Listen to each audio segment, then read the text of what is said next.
Bon, là, ici, j'ai dessiné deux premiers polygones et ils sont indépendants. OK? Donc, c'est important qu'ils soient indépendants. Là, je peux remontrer mon cube de départ. OK? Donc, vous voyez, je suis venu les dessiner vraiment dessus et ils sont indépendants. Donc, comment j'ai procédé? Voici.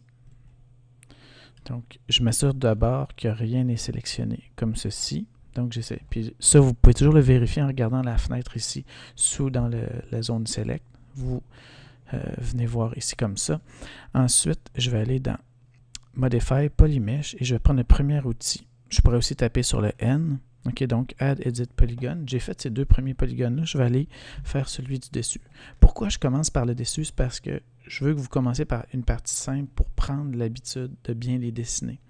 Okay, c'est important de les dessiner aussi dans le sens anti-horaire. Comme ça, je vais commencer ici. Donc, remarquez, il vous indique le sens dans lequel vous créez votre polygone. Okay? Pourquoi dans le sens anti-horaire? C'est parce que la normale du polygone va être dans ce sens-là. Donc, j'ai dessiné ce polygone-là.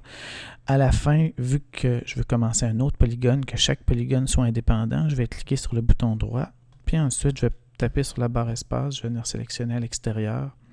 Je vais me déplacer. Et je vais taper sur le N pour recommencer encore une fois, toujours dans le sens anti-horaire, comme ça ici. Venir cliquer.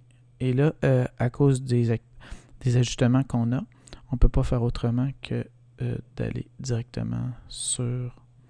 OK, comme ça ici. Et là, c'est toujours bon quand même si vous ne pouvez pas faire autrement, OK, de vérifier que le polygone est bien à la bonne place. Donc, commencez par des surfaces simples avant de vous attaquer à quelque chose qui va être un petit peu plus long, comme la vue en élévation dans ce cas-ci.